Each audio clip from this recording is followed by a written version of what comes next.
so excited for this workshop that we're providing today with our expert author and an expert on cyberbullying, and she's actually consulted by international law enforcement agencies. So, and she has a new book called Cyberbullying and the Wild Wild.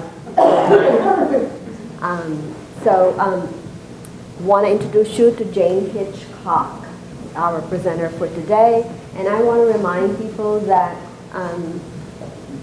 we are going to send you an evaluation for the workshop by email. So you'll receive that email straight as an evaluation for how the workshop has been for you, because we want to know the kinds of sessions that parents are interested in, and give us your input about what you want to see for next year as well. So without further ado, we have Ms. Hitchcock. Hi. How's everyone doing? I love the wind today. Half of our fence came down at home. I live in York, so I am a Mainer. I was born here. I was born in Saco. I want to talk to you a little bit about how I actually got into cybercrime and cyberbullying back in 1996, which I'm guessing a lot of you were not on the internet back then. But they had Usenet news groups back then instead of we didn't have Facebook and Instagram, Snapchat, and any of that. And you would have like hundreds of thousands of these news groups, and I belonged to a writing group, and I had just moved back from living in Okinawa, Japan for 3 years, where I published 6 books. And they were mainly about Okinawa, like the ghosts of Okinawa, folk tales of Okinawa, Okinawa tour guides. So I was looking for a publisher or an agent. And I noticed this post on the writing group saying that they were an agency out of New York, and they were looking for new writers, and they were paying great advances, blah, blah, blah. So I sent them a proposal, and within a week I got a letter back saying, this is great, send in your manuscript, and when you do, send in a manuscript fee for $150. I thought, well, that's kind of weird. And I posted on the news group, I said, has anyone heard of this place called the Woodside Literary Agency asking for manuscript fees? And they said, you're not supposed to pay a fee. If an agent picks you up, they send you your manuscript to publishers and try and get you published and then sign contracts, and then you get money that way. So I put out a warning, just saying, hey, watch out for these people. And people started emailing me saying that they had not only paid the manuscript fee, it was like a reading fee, and then there was another fee, and then there was another fee, and one lady had paid up to $1,500 before she realized it might be a scam. So I contacted the New York Attorney General's office, and they said, if you can find more victims, we can do something. So I said, if you paid money to the Woodside Literary Agency, let me know. And a lot of people sent me copies of the canceled checks. Some of them had kept the envelopes, and so I got all the 7 sent out to the Attorney General's office, and that was in September of 1996. And in December, somebody began impersonating me on hundreds of sexually related news groups, and like beer and psychology, and basically calling people a bunch of morons, and I'm Jane Hitchcock, and I'm an international author, and know what I'm talking about. People started getting mad at me, and my writing friends were trying to help me.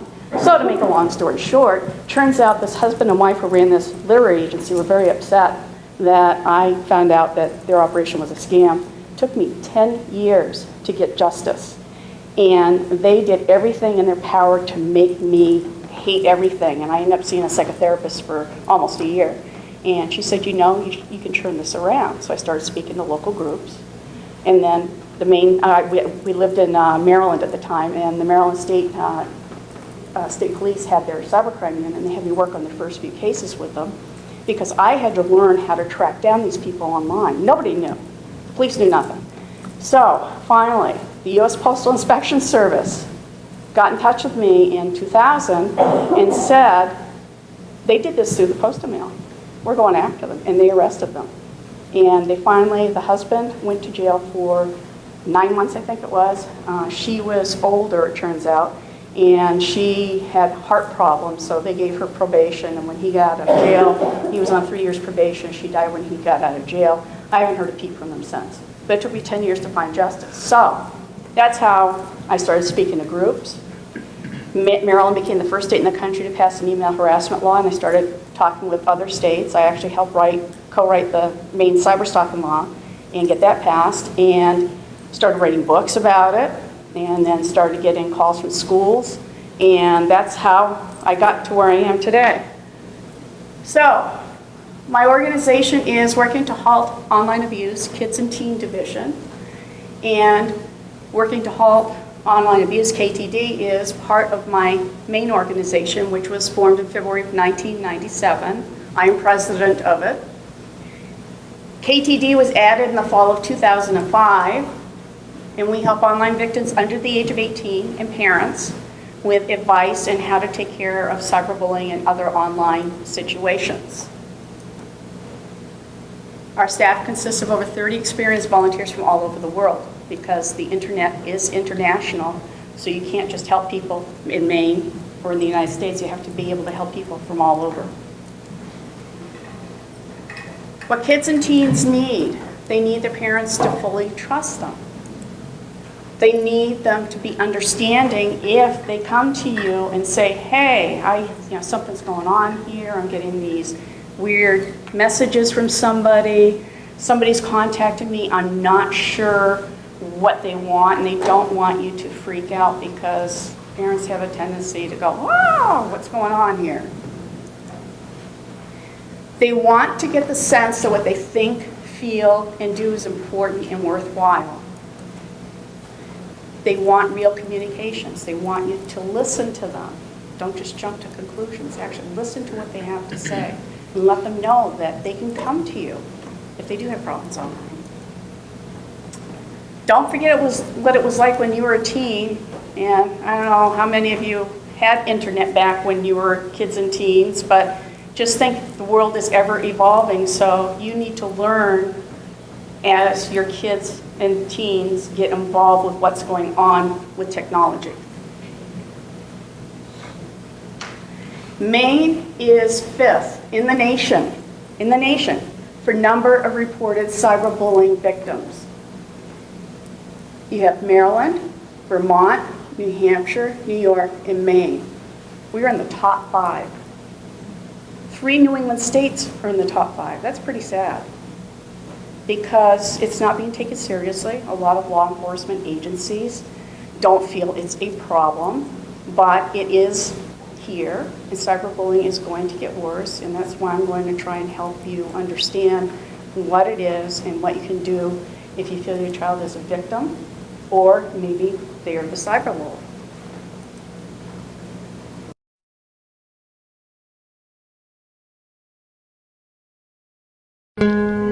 I heard about a lot of things my friends were doing online that were really mean or just plain crazy. I never thought I would do anything like that. One day my friend Pat showed me a website he made. He posted a list of girls in our school and had guys we know go on and rate them. Sort of a hot or not kind of website. I thought it was pretty funny, so I rated them too. We had a good laugh, and I thought that was the end of it. The next day, everyone at school was talking about it. He had sent it out to the whole school to see. I could tell a couple of girls had been crying, and I knew it was because of what the guys had said about them and how they looked. I felt bad, but I didn't really get it until I went home that night. Turns out, the guys had put my little sister on the site too, but hid it from me because they knew I would get upset. She was crying when I got home, and she wouldn't even look at me. I would never have said those things to someone's face. I didn't even mean them. I thought it was just a joke between friends. Now Pat's suspended from school, and they might kick me out too. Once you put something online, you lose control of it. You can never get it back, and people can use it in ways you never even meant. I learned that the hard way. I wish I never saw that stupid site.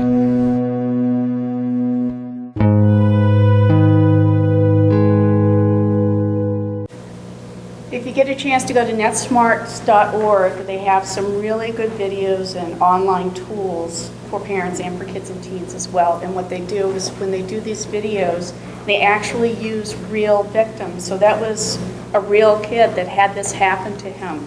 And he told the story. You can see how his face was never like right in front of the camera.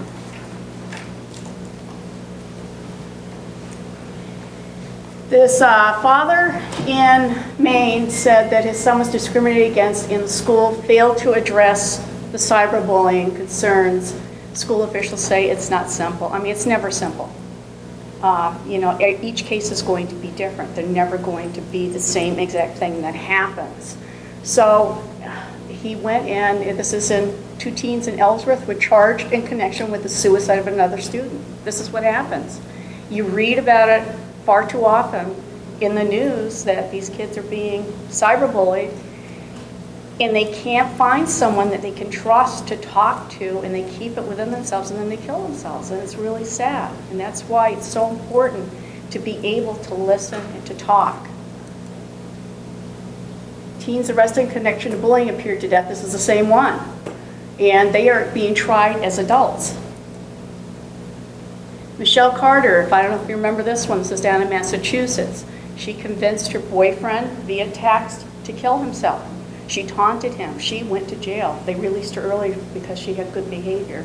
But her life is ruined now because of something stupid that she did. There is a website called saysomething.net. Kenny Bunk schools are part of it. What they can do in the net, you know, if she wants to do this, it's called saysomething.net. You go and schools can sign up for it so that students or family members or teachers can report something anonymously. And then it goes to the right people to try and get something done. Because a lot of kids, again, are afraid to talk to someone. And if they can go online and say, I want to report this, and I go to this school, and they don't have to provide their name or anything, but they provide the details, then it gets routed to the correct people, hopefully, and something will be done about it. So why do cyberbullies do it? They want to feel superior and powerful. They want attention and believe it's really cool to taunt somebody, make their victims feel helpless. They select kids that they think can be victimized and made fun of. Unfortunately, it's usually the ones that, you know, come from poorer families, or they get good grades, or it's always something that they can pick on. They use the internet and apps to publicly humiliate. They're basically cowards because they usually get an account and use a fake name to create the account, because online social media apps and websites such as Facebook, Instagram, Snapchat don't make you prove that you're a real person when you sign up for an account. So you can make any name that you want and start humiliating somebody. Warning signs. If your child is using the internet, texting, especially late at night, excessive, is something to look at. Unexpected decline in grades or interest in school. Turning off or hiding the device that they're using when you come into the room or you get near them. That's a big warning sign. The web browser cache and/or history is empty. And don't worry, I'll show you how to do that. They have many graphic files or photos downloaded, and they get phone calls from strangers. I mean, you guys, you know, most kids have smartphones these days, so I'm sure you can look at their call logs and see who they're talking to. So if you see a lot of phone numbers from people that you don't recognize numbers, that's a huge warning sign. If they have face-to-face meetings with people that you don't know. And they're not spending time with their friends like they used to. All of a sudden, they're just coming home, going into their room, or just sitting there on that phone, you know, constantly. There's something going on. So, on the other hand, what if your child is a cyberbully? Know your school's policies about bullying. Many are required by law to publicly state their policies. Nanette, where'd she go? She's hiding. Do you have policies listed online on the websites for the various schools? Do you know? You do? Okay, Gloria. Okay, thank you. So know that they are there, and if you don't know how to find them, contact Gloria, or go on the website and do a look for it. Read it and see what it says. Cooperate with school officials. Don't be quick to judge or shift blame for your child, the victim, or the school. Work with the school to understand exactly what happened and your child's role. Cooperate to the extent you feel appropriate. And try to resolve the issue to evolve law enforcement. That's the big thing you want to do. You don't want to get law enforcement involved unless it's a last resort. You may not get the full story, especially from your child. They may give you a different version of what really happened. School officials are going to be anxious about possible litigation, so they may offer a different account. So you need to try and get the stories from all angles and try and piece it together yourself and figure out what really is going on. Police may become involved, unfortunately, based on the severity, and you should fully cooperate with them and seek assistance of an attorney if your child is unfortunately involved. And this goes not only for the cyberbully, but for the victim as well. The media may become involved. Oh, just no, Channel 6 is here. Or did he leave already? He just left. Okay, so hopefully you just get the back of your heads on camera tonight. But you can watch the news later and see this. Local national news media, I mean, you've seen it. TV, print, online. You're reading stories about this all the time. And you can see how upset parents are, that they're being interviewed about things like this. Find a source for why your child is acting out if they're the cyberbully. There's got to be something going on. Are they angry about something going on at home? Somebody is working 2 or more jobs and they're not spending as much time at home with the kids or teens as they usually did. Are they struggling with schoolwork? There might be something underneath this all that caused them to act out to cyberbully another person. And understand you may need an attorney.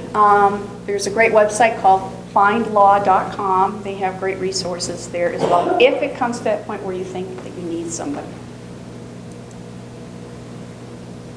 How you can keep kids and teens safer online.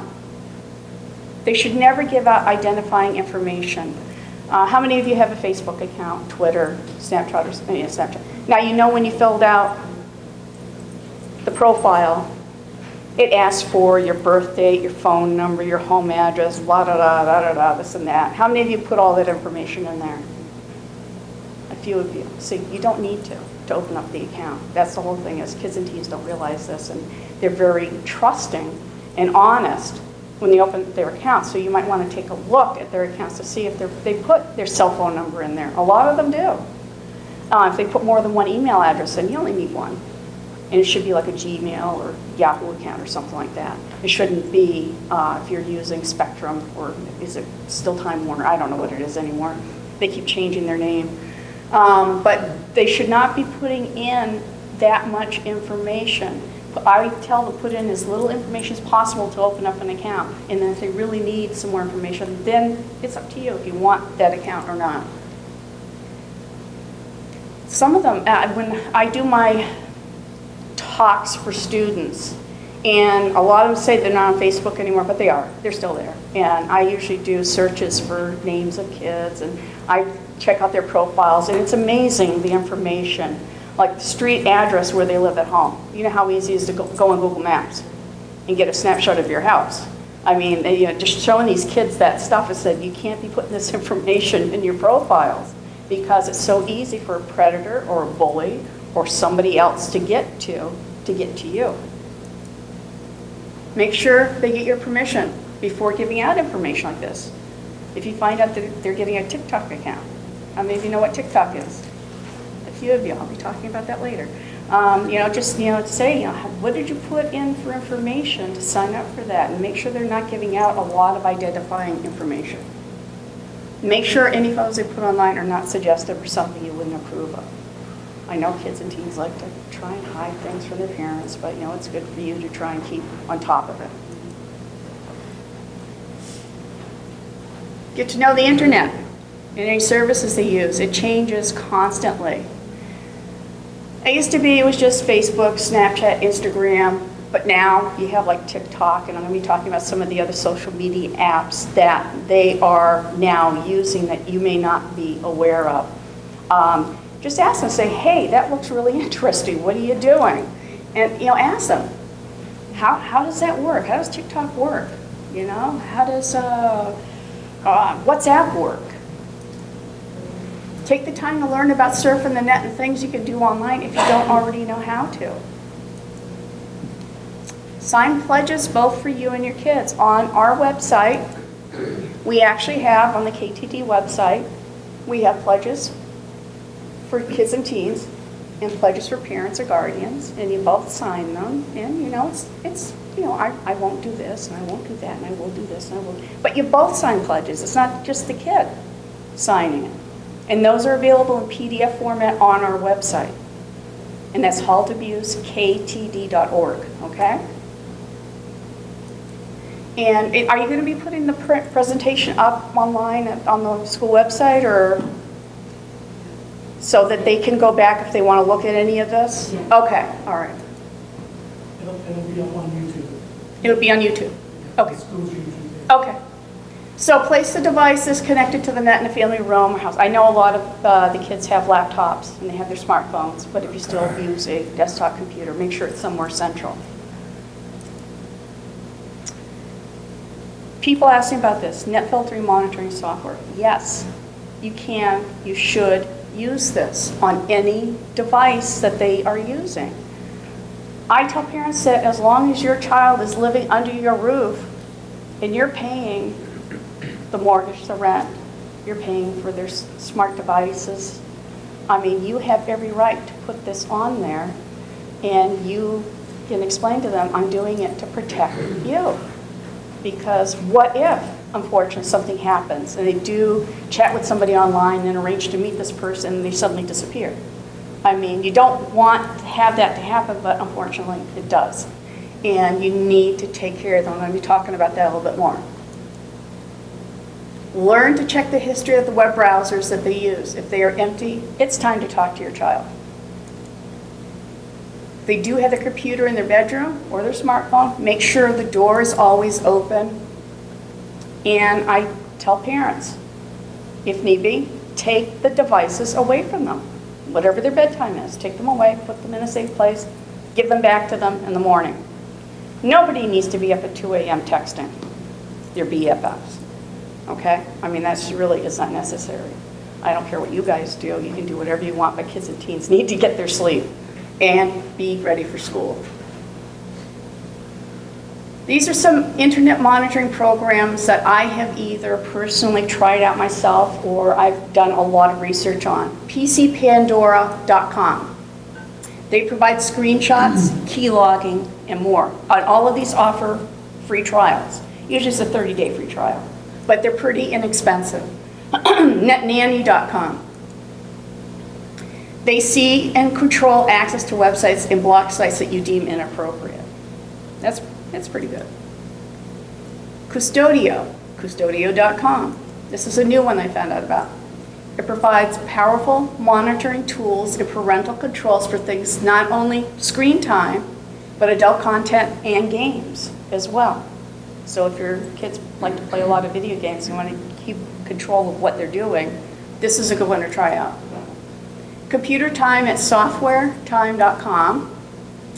They let you set limits on the amount of time and the time of day when your children can use the computer or device. They also have smartphones that you can set, how many hours a day, what time of the day that they can use it, and then when their time is up, it's up, which is nice. So, checking web browser history. It's really easy. You open up, whether you're using Internet Explorer, Edge, or Firefox, you hit the Control-H keys, and up pops the history.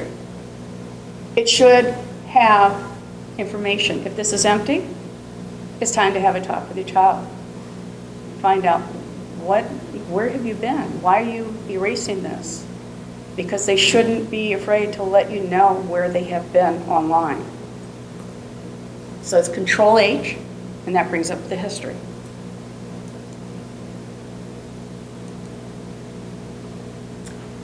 Tell them never to respond to messages that are suggestive, obscene, threatening, or make them feel uncomfortable. Again, encourage them to tell you, to come to you and say, hey, I got this really weird message. I'm not sure what to do about it. Help them understand it's not their fault. They may be innocently just chatting with somebody. All of a sudden, the person starts asking some really strange questions. And they're like, oh, okay, I got to go to you, Mom, Dad, and say, what do I do now? Don't overreact or punish them. When I do my talks at schools, the students tell me time and time again they are afraid to say something because they're afraid that their mom or dad or their guardian is going to take the internet away from them and that they're going to punish them for something they didn't do. And that's the one thing you've got to let them know. I'm not going to punish you. I'm going to try and help you. If it was spam, and we all know what that looks like, I hope. Does anybody not know what spam is? And I'm not talking about the meat in the can. Yeah, tell them just to delete it. Some of them get them and they go, oh, this is bad stuff, and it turns out it's just spam. If you find that the message is directed at them and is bullying or harassing, report it to the internet service provider where it originated from. We have instructions on our website how to do this. If it's on Facebook, Instagram, Snapchat, or social media app, they do have complaint forms that you can fill out on there. You just kind of have to hunt and peck and try and find them. But they do have them available. This is what the main page of our website looks like. Up here we have need help. You click on that. We have all these steps. Are you being harassed physically? Is it harassment? We tell them, is it spam? We show them what spam looks like. How to respond to it. If they've received email from, we still have the lotteries and Nigerian people saying, I've got lots of money for you. We still have that. We tell them, don't worry about that. That's basically spam too. And how to read headers. Headers are if they are being harassed via email. There's more in the to, date, from, and subject line than what you see. And there is a way to show full headers, which then provides information where the email originated from. Even if they're using Yahoo or Gmail or something like that, you can still figure out which internet service provider it came from. And we have instructions on how to do that for just about every email program there is out there. We also have on our site, this is Scooby. He's actually my dog. He's a pet therapy dog. He's the mascot. And we have links to, they can send an email to him. They can make friends with him on Facebook. He's even got a Twitter account. And when I go to the schools, I talk to the kids about this, and it's amazing how many of them will go on and ask Scooby to be a friend, and how many of them will then message Scooby privately on Facebook, knowing it's me, I hope, not that he's really like with his paws doing this. But it's amazing how they will talk to a dog when they won't talk to a person. And I've helped a lot of kids and teens with Scooby. I mean, he's great. Not because he's my dog, but it's just he's a super dog, and he's in my latest book as well, Cyberbullying, the Wild Wild Web. He's in there as well. So it's just kids love to talk to animals for some reason. All right, so if you've got pen and paper, you might want to take these down. If not, it's going to be up on YouTube. These are the latest social media apps that kids and teens are using, and I can bet you that most of you haven't heard of all of them. Plenty of Fish. It's a popular free dating app and website, encourages chatting with strangers. It also allows users to browse profiles based on location. Yes, kids and teens are using this. Don't ask me why. Best Secret Folder. These are apps. You can go to the Google App Store or the Apple, whatever, the Play Store, it is. You can look these up there. It's specifically meant to hide photos and videos. So if they have the Best Secret Folder on their smart device, it's time to have a talk. Meet Me. It's another dating social media app that connects people based on location. WhatsApp, a messaging app that allows text, video calls, photo sharing, and voicemails worldwide. It's not just limited to the United States. Ask.fm.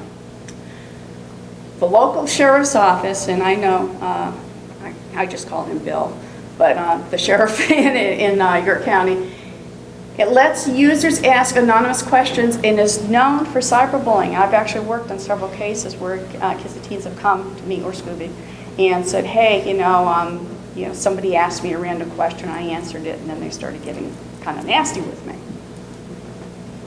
Snapchat, this you probably have heard of. It lets users take and share photos and videos and lets people see your location. Calculator Plus, you have to add that plus sign to it. It's used to hide photos, videos, files, and browser history. Whisper. This is an anonymous social network that lets users share secrets with strangers. Hot or not, and you heard that guy in the video talking about this, lets users rate profiles, check out people in their area, and chat with strangers. Instagram, another one you probably have heard of, lets users snap, edit, and share photos and 15-second videos, either publicly or within a private network of followers. Monkey, have fun chats, that's what it's called. You use Snapchat to connect, and users have 10 seconds to live video chat with strangers, and then it's gone. So if you see any of these, Snapchat and Instagram, I'm not as worried about, but the other ones, I would be worried if you see any of those on their tablet or their smartphone. And then there are two more that have come up recently. This is called Amino. It's a social network app for smartphones that allows people to connect through common interests and topics. This law enforcement official said, if I am a predator, if I am someone who's trying to stalk an individual online, I just have to know a little bit about them, what their interests are. I can really weasel my way into their life via this app, via the smartphone, and that's the scary thing about it.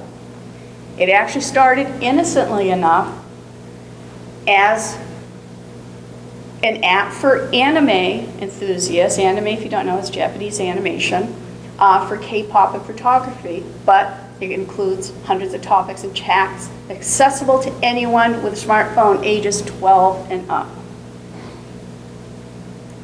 And then we get to talk about TikTok. It's supposed to be used to create short videos by lip syncing or dancing to top songs. But you get these TikTok challenges. How many have heard of this one?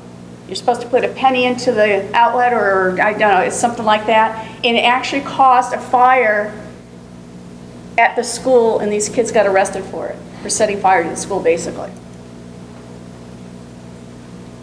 You use the phone's rear camera to shoot a video by keeping the flash on, pointing it at your eyes. You're blinding yourself, basically. Skull Breaker Challenge. This just came out within the last few days. What they do is you're supposed to, I would say to you, hey, get up, jump. And then somebody behind you, and they kick out your legs from behind you, so you fall backwards and hit your head. This is the new challenge. Kids are going to the hospital for this. This one seems kind of nasty. Somebody lies down, opens their mouth, pour cereal into their mouth, and pour milk into it, and they become, and I see you're making faces. Did you try this? No, but I saw it. You saw it, okay. Just saw the look on her face. I'm like, oh, God, I hope she didn't try that. It's just amazing what people think of to do. Thought the Skull Breaker Challenge was dangerous? This is the brand new one. It's called the Cha-Cha Slide Challenge.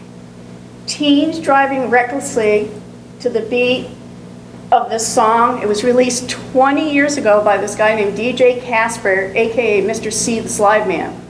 Each time Casper belts out a lyric such as slide to the left, the driver turns the steering wheel to the left, slide to the right, and does this, and they're basically swerving all over the road, causing accidents. But there's good news. Yay, they rolled out parental controls, finally. TikTok got smart and decided, well, I guess we're going to offer parents a chance. So if your child is on TikTok, try and get in there and get into the parental controls and get some control over what they're doing online. So, online predators. The internet, it's a tool that has to be used properly. You know, it's like a knife. I mean, it's very helpful, but it can also cut you. My name is Julie. When I was 13, I started talking to Tom. He didn't act or even sound like a 56-year-old man. So he was different on the computer. I knew that I wasn't supposed to be talking to him, but I did it out of a retaliation against my parents. It felt nice to have somebody who wasn't always trying to tell you what to do.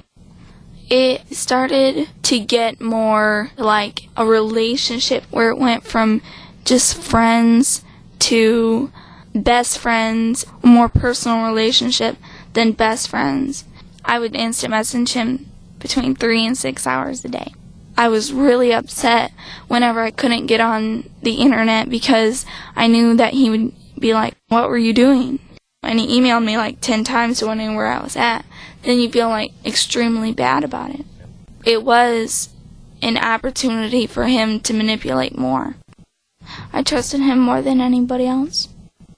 He mentioned, wouldn't it be nice if we were together all the time? And then the thought came up of running away. The night I left, I kissed all my brothers goodnight, and he was in his truck, and we just rode out. I ran away for 3 weeks. The day that I was found, we were on our way to Reno. Somebody reported us and saw our truck. I knew pretty much it's over. And I never really thought the day would come. He's going to be in jail for 25 years.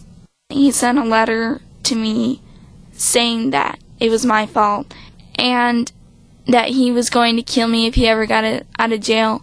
I was really upset because he didn't say anything about caring about me.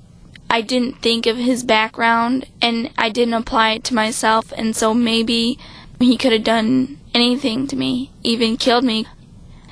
And so, now that I'm back, I feel like there's this huge emptiness inside of me.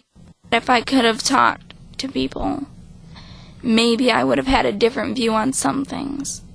If you're planning to run away, it doesn't help solve anything. If it does anything, it makes it worse.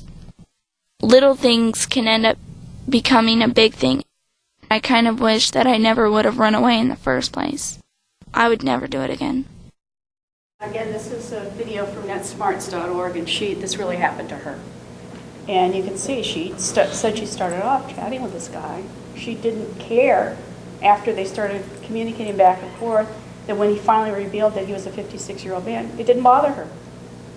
This happens a lot. I mean, these guys know how to groom kids and get them to trust them. Some of them look young. Some of them look creepy, creepier, really young, kind of creepy. This guy was an instructor professor up at the University of Maine in Orono, right here in Maine. And I show this video to kids, and I say, I don't want to see your parents on TV saying, bring Jimmy, bring Jane home, not me, safely, because she was lucky. They found her. A lot of times it doesn't turn out that way.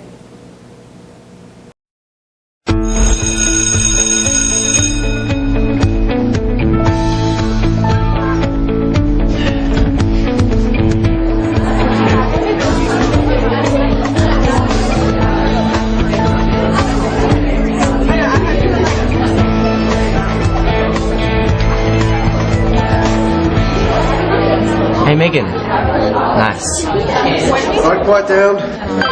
Thank you. Quiet please, everyone. Shane Andrews. Yes. Emily Abbott. Here. Graham Carl. Yes. Jessica Collins. Here. Kate Copper. Present. Charles Douglas. Yep. Sarah Dobson. Here. Kerry Hall. Present. Brent Holbrook. Yep. Claire Henderson. Yeah. Regan Simpson. Yes. Megan Edgerton.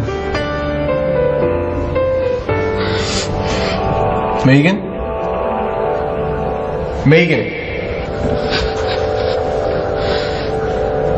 Megan Edgerton.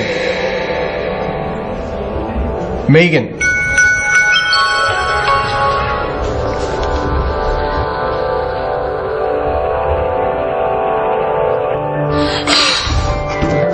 Think you know what happens to your images? Who will see them? How they will affect you? Think again. All right, does anybody know what that's called, what she just did? Oh, come on, somebody must know what it's called. What was it? Yes, sexting. It's sending or receiving semi-graphic or graphically pornographic photos of yourself to others.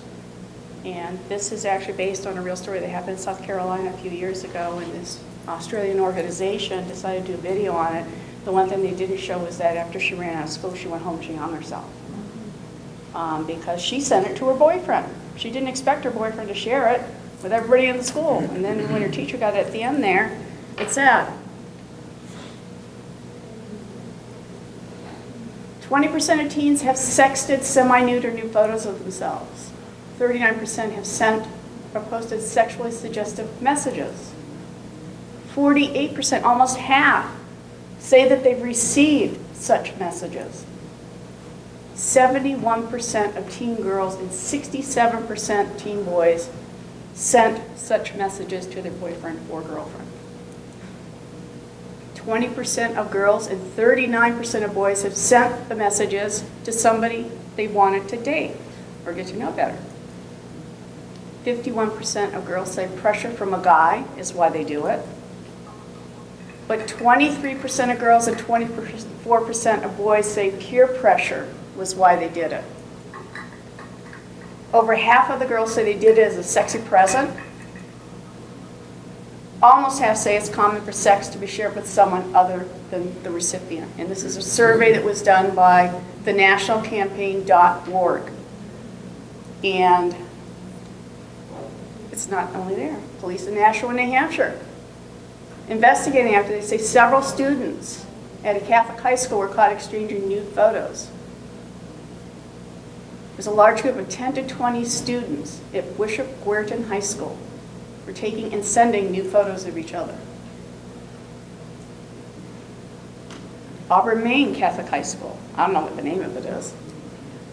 Oh, there we go. St. Dominic's Academy. Boys at the school were competing to collect sexual images of teenage girls, and girls are being asked to forward nude photos of themselves to the boys. Guilford, I don't know, is it called Guilford or Guilford? Does anybody know? Yeah, thank you. An 18-year-old student at Piscataquis Community High School has been charged with receiving and sharing child pornography after allegedly sexting with a 13-year-old girl. I'll explain why it was called child pornography in a minute. Presque Isle, Maine. A 15-year-old boy has been arrested and charged in connection with sexting. 16 counts of attempted sexual exploitation of a minor, which is a Class C felony. He's being tried as an adult. His life is ruined. This is because it is illegal to possess, distribute, or manufacture pornography involving anyone less than 18 years of age. That's why it's called child pornography. Students who are minors can be found guilty of it. Legal consequences at the Maine state level include up to 10 years in prison, a $10,000 fine, and designation as a registered sex offender for the rest of their lives. That's just the state level. Then there are federal charges if those do come up. That's why when I go to schools, I talk to these kids, I say, I know it's a lot of fun, don't do it. Don't even do it when you're over 18. I mean, look what happened to Representative Weinstein. You know, no, it was Weiner. I'm sorry, because his name was appropriate for what he did. You know, he tried to run for governor of New York, and he told the media the reason I didn't win was because they did these stories about me showing my, you know what off. And it's just like, it just boggles my mind that people think like that. I tell them, I say, you know, and I say, it's probably awful to say, but if you really want to show somebody your bits and pieces, do this and it's done, no pictures, okay? I'm not encouraging it, but you know, it's better than having pictures floating all over the internet. Bethan! WU. Your cell phone bill is what's up. All this texting. OMG, INBD. It is a big deal. Who are you texting 50 times a day? IDK, my BFF Joe. Tell your BFF, Jill, that I'm taking away your phone. TISNF. Me paying this bill, that's what's the S, Danielle. Is that how you feel sometimes? It's just, it's hilarious how the kids, I mean, how many of your kids talk to you like that? With all these like acronyms and stuff, and you're trying to keep up with it. And it's just crazy. There is cell phone monitoring software. Use it, please. Again, they do free trials. Net Nanny Mobile. Cell phone spy. Like I said, if you don't want to write it down now, it will be up on YouTube. My Mobile Watchdog. All cell phone carriers. AT&T, Sprint, T-Mobile, whatever you're using. You can go to their website. You can go to your local AT&T or whatever store and ask them, say, I want to know about the parental controls that are available, and they are available. It's just most people don't know it. And all you have to do is make that phone call, stop by, say, can you show me how to do this so that I can keep my kids protected.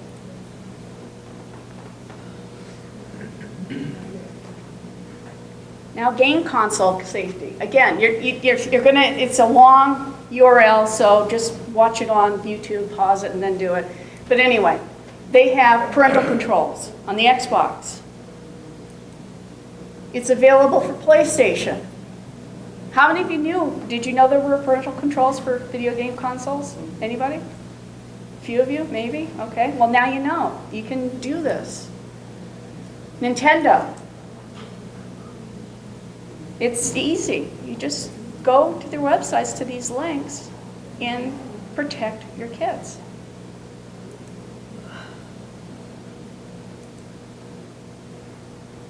How many have heard of swatting? A couple of you. Video games. Kids and teens love to play against each other. World of Warcraft, Call of Duty, all of these great games that they have out there.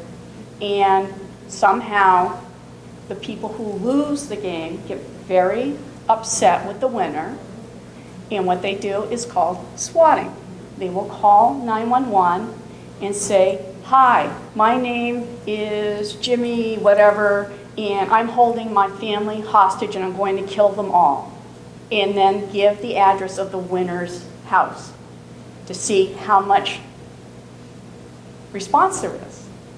And it's even better if they have like the helicopters coming in and you've got like the FBI and SWAT and all that, and the losers think it's great. Well, now they're realizing that they're getting caught. Teenage gamers being jailed over lethal swatting. Youngstown teen pleads guilty to swatting charges, similar cases nationwide. It's not just nationwide, it's worldwide. I actually wrote about this in my this Cyberbullying the Wild Wild Web, about these cases. Grays Lake area teen arrested in swatting incident. Police report, hey look, it's Southern Maine. Yay, we're included. For the second time in just more than a week, they responded to a fake emergency call. Biddeford. There was this one kid that he did it. He was 15 years old. He was tried as an adult, and he's going to federal prison for life. Federal prison, not kid prison or whatever they call it now. So, now I'm going to talk to you guys about things to be aware of online. Are your heads exploding yet? Pretty much? All right, so they were saying that, the kids and teens might be aware of these, but these are things that I think you guys need to be aware of. Debt collections. You get invoices, calls, or emails for fake debts. I've been getting a lot of the ones saying, hey, your invoice hasn't been paid yet. Well, I found out, I read this morning, that one of the people on Shark Tank, does anybody watch that show? One of the people there, she ended up paying almost $400,000 for an invoice that she thought was real because she's into real estate, and she paid it and it turned out it was a scam. So she got taken. So if she can get taken, anybody can get taken. Advanced fee loans, the promise of a loan after you pay upfront fees, which makes no sense because shouldn't you get a loan without having to pay anything? Fake check or money orders. They'll say, I'm going to send you this for an item maybe you have on Craigslist or eBay or something like that, and you get it, and it's for more than what you were asking for. Let's say it was for $500 instead of $250, and they say, well, just go ahead, cash it, and wire the balance to me, and it turns out it was fake. Utility scams, fake calls and emails claiming your service will be shut off unless you pay right then and there. And the giveaways, usually they want it to be a wire service or gift cards or something of that nature. Social Security scam. A lot of people, I actually got a voicemail. I never answer phone numbers I don't recognize. And I got one saying that it was my Social Security was going to be, and I'm going, I'm not even old enough for that yet. Why are you even bothering? But it's an illegal activity if I didn't get in touch with them soon. And it gave a number that when I did a Google, reverse search on it, wasn't even the Social Security Administration. IRS scam. This is now is the thing to watch out for. They're either saying that you owe money for back taxes, or that they are going to threaten you with jail, and I can't remember what else it was. I got one of those, the voicemail I listened to, and I just laughed hysterically, and it said that we are the police and we're going to come after you. I'm like, oh, okay. Grandparent scam. This has been getting your parents or grandparents, please make them aware of this, because unfortunately older people are falling for this. They'll get an email from their grandson or granddaughter saying, I'm over in Europe, I got robbed, I don't have my passport anymore, I don't have my credit cards, can you wire me some money temporarily? And they're not thinking, well, if they got robbed, they don't have their cell phone with them, so I can't call them, and so they wire the money, and they lose the money. Instead of calling you, saying, hey, is your son in Europe, and finding out, they just automatically do this because they're worried grandparents, which is really upsetting. Microsoft scam. Oh, I love this one. If I get these guys on the phone, they hate me. It's like they call up and they say, your Microsoft, your Windows, there's something wrong with it. I go, what's wrong with my Windows? And they said, well, we need to help you with it. I go, what? Hang on a second. I go, open my window. I go, yeah. My windows are opening fine. And they're like, no, we have to help you with this, and it's going to cost you this and that. I said, no, my windows are opening and closing fine. And then they used a real number, and one night my husband was just like, oh my God, would you stop? I kept calling them back, saying, hey, I'm having trouble with my windows. You want to help me with it? And then they finally realized they put me on block. Because I just get, it drives me crazy. People fall for it. Because people even go so far as to let them go into their computer and take it over, and then they actually hijack the computer, and they say, if you don't pay me a certain amount of money, you're not going to get your computer back. And it's not good. Love scams. So, if you know somebody who is, try and beat some sense into them, please. Don't fall for anything like this. Maine.gov/AG/consumer/scams. They have a lot of great information. That's where I got this from. But they also have other information about other things that you can be aware of. So, some final safety tips for teens and you. Try and use a gender-neutral username, not only for your email address, but for any accounts that you open up online. Making sure that's not specifically male or female, or says where you live or something like that. Keep it gender neutral. Use free email accounts. I do encourage that. Google, Yahoo. Use those. Put as little information, again, I talked about this, as possible in profiles. Go into your options and your preferences. Facebook is notorious for making changes to your settings and then letting it go back to everybody on Facebook can see your profile when you had already set it to friends. I always go in and check at least once a month just to see if anything has changed. Ego surf. Does anybody know what that is? Google yourself. Googling yourself, but here's a tip. When you put your name in, don't just type in Jane Hitchcock, type Jane Hitchcock in quotes, because that refines the search to your actual full name so that you can see what's actually about you. Unless there's another Jane Hitchcock or another you, then you can add your plus York, plus Maine, and that refines the search even further. But ego surf once in a while, because you might find something out there about you that you didn't know about. Do it on your kids too. Create a hard-to-guess password. such as M0N60053, which would be like a version of mongoose. Something easy for you to remember, but harder for someone to guess. Because I hate when people say my account got hacked. I said, no, it was probably your password was easy to guess. So try and do that. Use special symbols if you can, like the @ sign instead of an A. And just make it so that it's something you can remember, because I know they're saying change your password once a month, and you're like, oh, I don't want to do that. Well, if you do that in such a way as this, it's easier to remember. But again, hard for somebody else just to figure out. If you wouldn't say it to a stranger on the street, don't say it online. I always say to somebody, before you hit that enter button or submit, just think to yourself, would I say that to you? Probably not. Then I'm going to just erase it.